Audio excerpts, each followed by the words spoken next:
Shalom sahabat JTH Ministry, kita masih berada di serial tentang pembahasan bagaimana Tuhan itu bisa mati. Kita sudah di seri yang ketiga. Ya, seri ketiga, bahasan kita tentang itu. Bagi yang memang beberapa waktu yang lalu belum mengikuti, Anda bisa klik ya di YouTube kami. Itu ada satu seri pertama dan seri kedua, bahasanya tentang bagaimana Tuhan itu bisa mati. Oke, kita akan lanjut aja. Kita seri yang ketiga ya. Seri yang ketiga, saya dan kami yang bertiga ada di sini berharap bahwa benar-benar jamahan Tuhan hari ini bisa menjamah hati para penonton, para pendengar, atau sahabat-sahabat JTH Ministry dimanapun itu berada. Ingat, Tuhan singkapkan rahasia yang begitu luar biasa tentang karya keselamatan yang bakal kita peringati ini. Baik, kita satukan dulu dalam doa. Bapak, kami mengucap syukur dan terima kasih atas penyertaan-Mu yang luar biasa dalam kehidupan kami. Kami ada sebagaimana adanya kami saat ini itu sungguh karena karunia-Mu saja. Ajar kami terus untuk mengucap syukur dan mensyukuri apa yang sudah Engkau berikan dalam kehidupan kami. Bukan semata-mata hanya bibir kami saja, tetapi hati kami juga mengucap syukur. Ajar kami juga terus untuk mengerti tentang betapa luar biasanya Engkau dalam kehidupan kami. Agar kehidupan kami dari hari ke hari lebih lagi kudus, lebih kudus lagi, dan kami kedapatan tidak bercacat celah ketika Engkau datang menjemput kami. Ajar kami terus Tuhan, dan inilah kerinduan kami, karena kami mau selalu bersekutu dengan Engkau. Kami mau mengenal Engkau lebih dalam, agar hidup kami lebih dekat dan berkenan di hadapan-Mu. Pakai bibir lidah kami bertiga di tempat ini Tuhan, yang mau menyampaikan firman-Mu, menyampaikan isi hati-Mu, dan biarlah Engkau menyempurnakan itu bagi pendengaran setiap mereka yang melihat. Biarlah Engkau berikan tanah hati yang subur, sehingga firman yang kami sharingkan ini benar-benar boleh bertumbuh dan menguatkan kami. Di dalam nama-Mu Tuhan Yesus Kristus yang telah menjadi juru selamat kami yang hidup, kami berdoa dan kami mengucap syukur. Haleluya. Amin. Amin. Ya, jadi para sahabat sekalian, pada pembahasan yang kedua tentang seri Kok Tuhan Bisa Mati, itu kita sudah sampai kepada manusia jatuh dalam dosa. Ingat, awal mula manusia jatuh dalam dosa waktu si Hawa, manusia itu mau ikut tipu muslihatnya si iblis.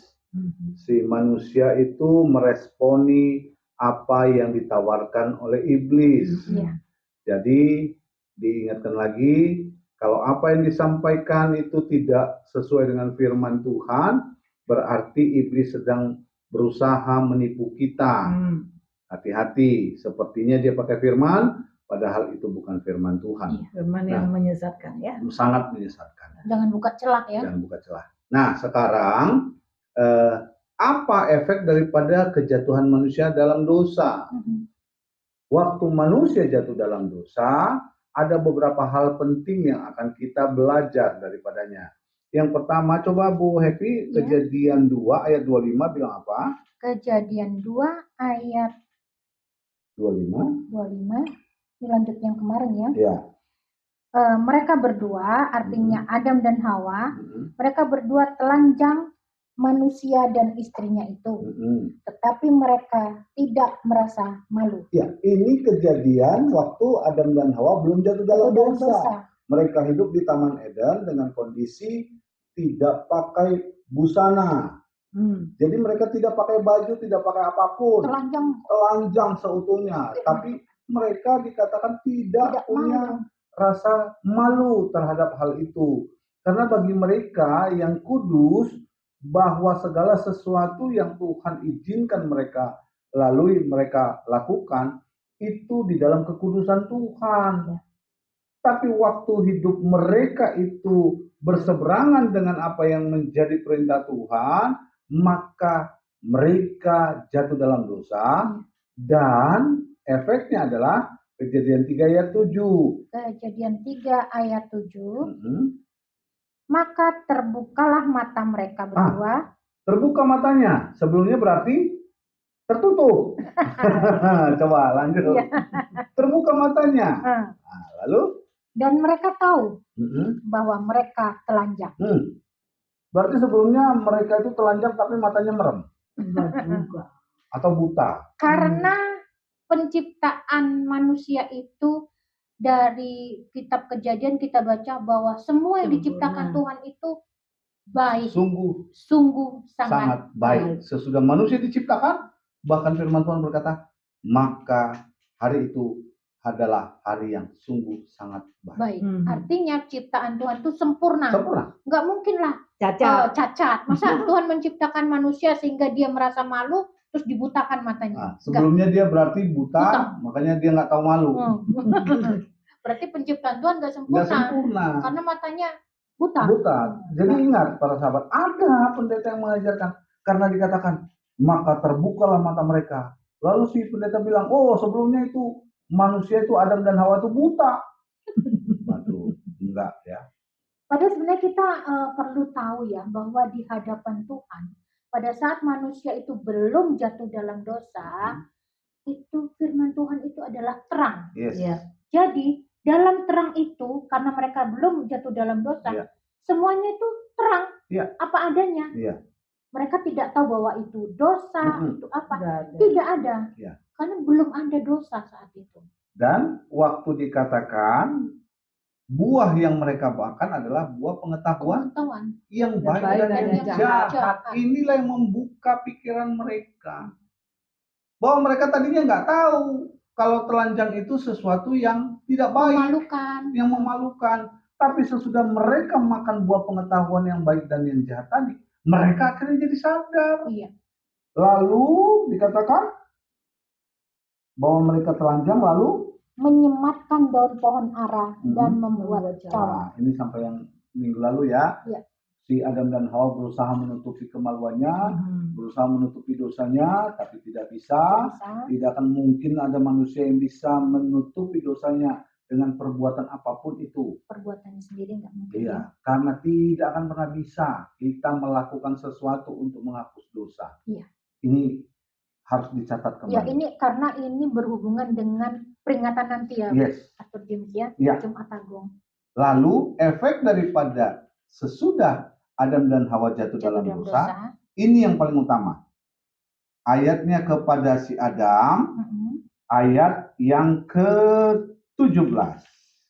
Ayat yang ke-17, firman Tuhan.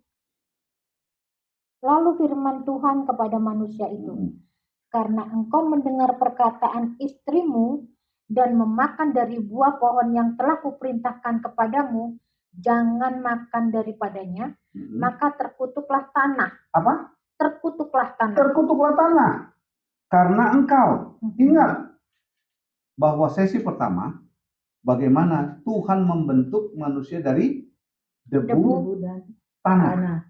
Debu tanah itu, waktu itu saya sudah katakan, itu sifatnya abadi, sifatnya kekal. Saat itu. Karena tidak ada kutukan terhadap tanah dan debu itu. Tapi karena jatuh dalam dosa, maka tanah dan dikatakan tanah di bumi itu terkutuk. Dan kalau sudah dikatakan terkutuk, upahnya adalah maut. Mati. Ingat, waktu Tuhan Yesus jalan, lalu dari jauh dia lihat pohon ara yang begitu lebat, rindang daunnya. Dia mau mencari buah pohon ara itu, karena dilihat, oh ini sangat rindang daunnya. Tapi tidak didapatinya satu buah pun, lalu Tuhan Yesus mengutuk pohon itu. Engkau begitu luar biasa baiknya, tapi engkau tidak mengeluarkan buah. Maka terkutuklah engkau. Pada saat mereka selesai pergi pelayanan balik lagi, didapati pohon itu mati kering. Itulah efek daripada kutukan. Dan Tuhan tidak pernah mau mengutuk. Tapi karena dosa tidak bisa disandingkan dengan kekudusan Tuhan. maka upahnya adalah maut, kematian. Lalu tubuh itu harus binasa karena sudah dikutuk. Karena dari debu itu. Dari debu tadi. Debu tanah yang dikutuk itu harus binasa. Para sahabat sekalian, saya harus mengingatkan kepada para sahabat. Ingat, di dalam hidup kita, tubuh kita ini, ada satu unsur yang tidak akan pernah binasa. Tapi di luar unsur itu, semua akan binasa. Jadi jangan heran kalau dikatakan para sahabat sekalian juga adalah orang yang abadi. Tapi abadi apanya? Bukan abadi yang ini, tubuh kita ini. Karena tadi kutukan tadi. Itu sudah jelas dan tidak pernah ditarik kutuk itu. Bahwa terkutuklah tanah karenamu, maka engkau pasti akan mengalami kematian terhadap tubuhmu. Akan terjadi kebinasaan atas tubuhmu.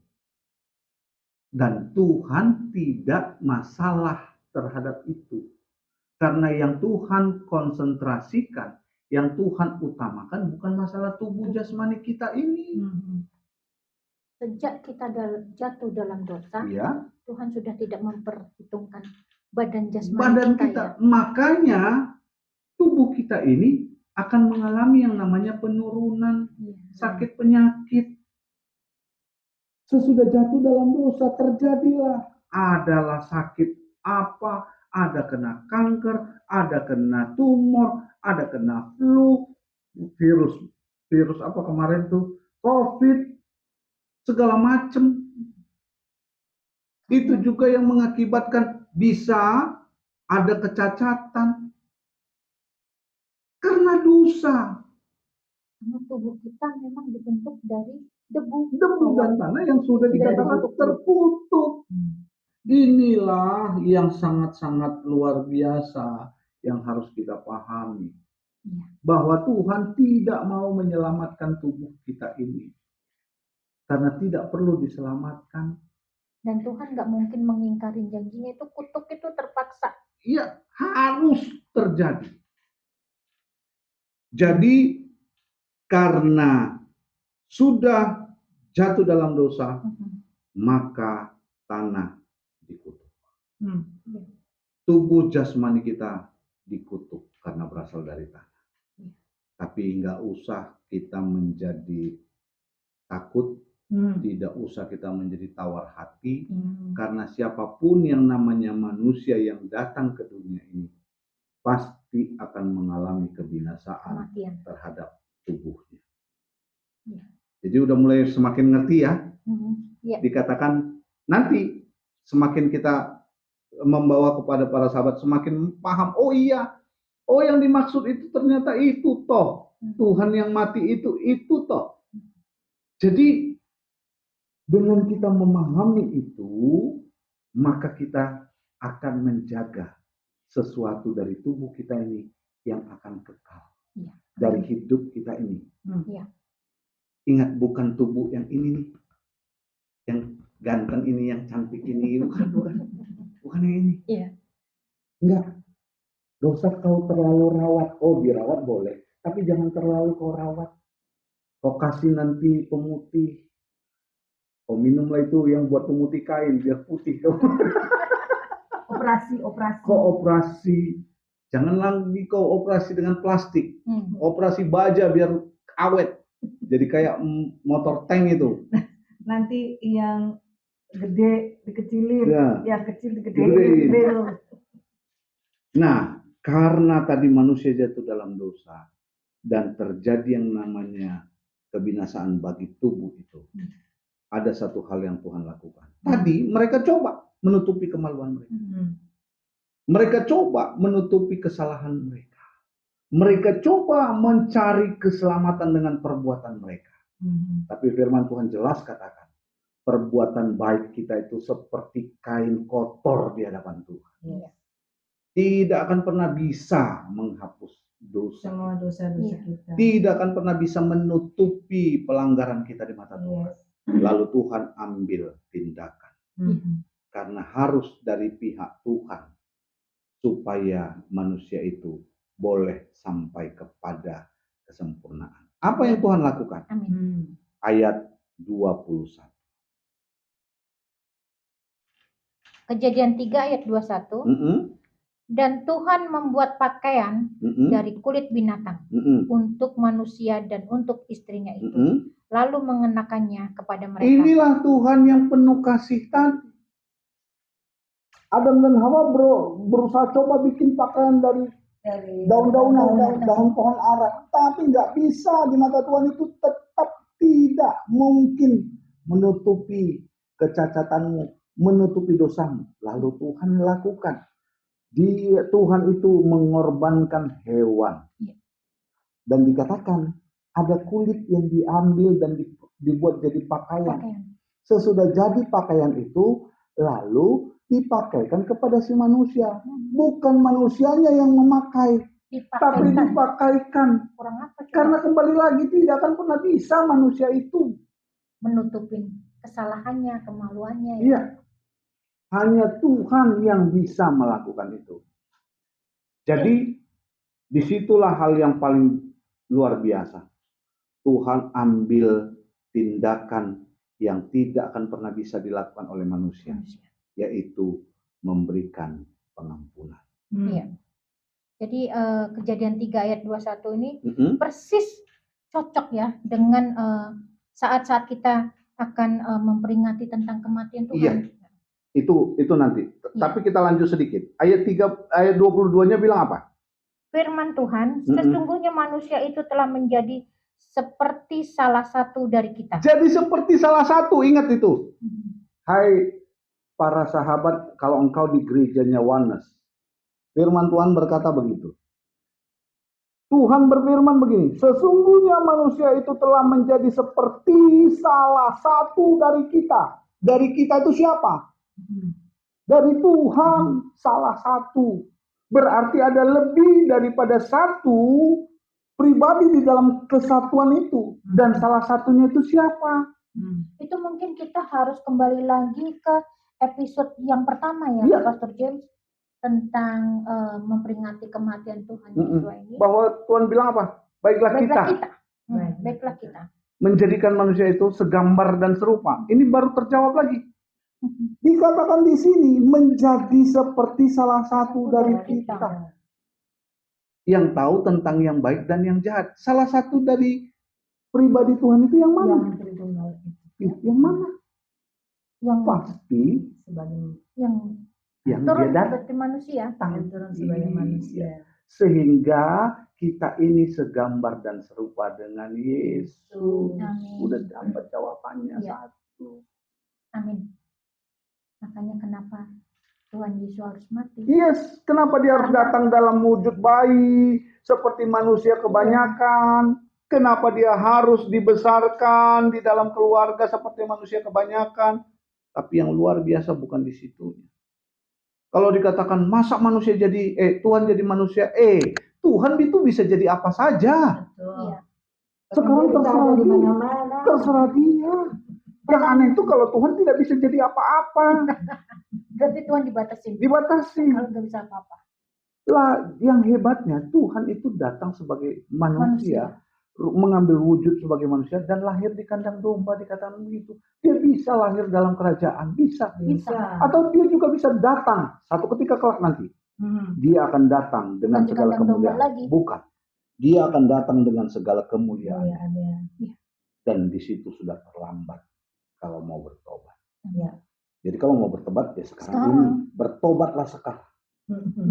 Mumpung masih ada waktu. Luar biasa sekali dibukakan oleh Tuhan hari ini. Bahwa kita menjadi sama seperti salah satu dari pribadi Tuhan. Yaitu seperti Yesus Kristus. Jadi kesimpulannya Pastor Jim ini berarti ayat 22 ini kesimpulannya bahwa Siapa Tuhan Yesus itu? Yes, Tuhan Yesus itu adalah 100% Tuhan, Tuhan. Dan 100% manusia. Kenapa dikatakan 100% manusia? Karena dia datang mengambil rupa seperti Dan manusia. Dan dia bisa merasakan juga apa yang kita rasakan. Iya. Dia menderita. Betul. Sampai dalam perjalanannya dia mau dihujat, diludahin, Iya. di segala macam, itu adalah wujudnya kemanusiaannya. Ya mungkin waktu dalam pelayanannya jalan terus, waktu itu belum ada Transjakarta, belum ada kereta, ya kan? Mereka jalan kaki, dan itu mungkin sakit juga, flu, ya kan? Namanya manusia. Dia lahir sebagai bayi. Dia tidak datang dengan mujizat yang dia begitu lahir dalam 1 detik kemudian menjadi seorang dewasa. Tidak. Mengalami proses seperti manusia yang dia ciptakan. Nah, yang jadi pertanyaannya, lalu sampaikah nanti kita mengetahui bagaimana kok Tuhan itu bisa mati? Udah makin clear ya, makin kelihatan bahwa kita, tubuh kita ini ada yang akan binasa karena tadi kutukan Taman Eden. Tidak akan pernah bisa dipatahkan. Kita percaya kepada Yesus tidak menjadikan tubuh kita ini akan menjadi kekal. Tidak, itu sudah menjadi. Makanya firman Tuhan menyatakan bahwa kita nanti ini akan diubahkan tubuhnya menjadi tubuh kemuliaan. Karena apa? Tubuh yang kita pakai ini sekarang ini terbuat dari debu tanah yang sudah dikutuknya. Iya. Lalu tadi hewan apa yang disembelih itu? Yang pakaiannya dipakaikan, yang kulitnya dipakaikan kepada manusia. Coba kita buka gambarannya. Iya. Keluaran 12. Keluaran 12 ayat 3. Keluaran 12 ayat 3 sampai 6. Cepat aja Bu, karena waktunya sudah. Katakanlah kepada segenap jemaat Israel, pada tanggal 10 bulan ini diambillah oleh masing-masing seekor anak domba. Ingat, catat, anak domba. Ya. Menurut hukum keluarga, seekor anak domba untuk tiap-tiap rumah tangga. Langsung ayat 5. Ayat 5. Anak domba itu harus jantan, tidak bercela, berumur setahun. Kamu boleh ambil domba atau kambing. Tapi pilihan utamanya adalah domba. Dan ingat, waktu Tuhan Yesus Kristus melakukan karya keselamatan disebut apa? Lihat itu anak domba Bapa. Lihat itu anak domba Tuhan. Bukan anak kambing ya? Bukan. Anak domba. Dan itu yang akan menunjukkan tidak bercacat, tidak bercela, tidak boleh betina, harus jantan, karena ini bicara untuk menyelamatkan. Itulah mulai masuk kepada bagaimana Tuhan berkarya untuk kita, supaya kita ditutupi dosa kesalahan kita. Kita akan lanjutkan di episode selanjutnya, bahwa kita itu akan mengetahui bahwa Tuhan itu mati, dia mencurahkan darahnya buat kita. Oleh karena itu kami selalu ingatkan para sahabat, kalau para sahabat mendengar pemberitaan ini, dimanapun para sahabat berada, bukan sebuah kebetulan, bukan karena keinginanmu mendengar itu, tapi Tuhan sedang membukakan kesempatan bagimu supaya engkau mengerti betapa besar kasih Tuhan bagi ciptaannya manusia, supaya tidak binasa, tapi beroleh hidup yang kekal. Ini waktunya, ambil kesempatan.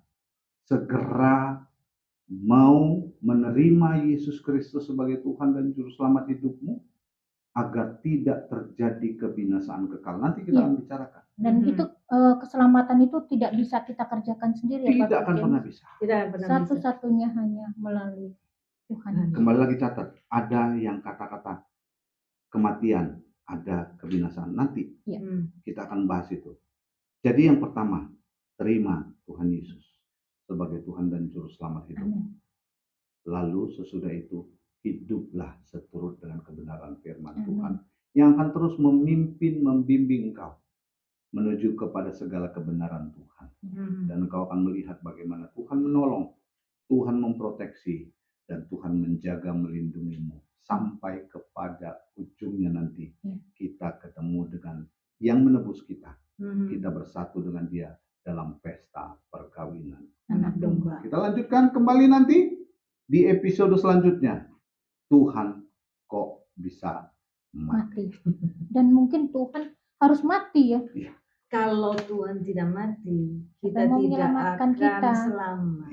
Siapa yang akan menyelamatkan Siapa yang kita? akan menyelamatkan kita? Karena Iya. sudah jelas bahwa apa yang kita lakukan, kebaikan-kebaikan Betul. apapun yang Tidak kita akan mampu. lakukan tidak akan mampu menghapus dosa-dosa Betul. kita. Betul. Dan hukum dosa itu adalah maut.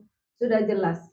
Yang namanya maut itu pasti akan mengikuti kita. Tapi di dalam Tuhan Yesus Kristus disitulah ada keselamatan. Amin. Karya keselamatan ini.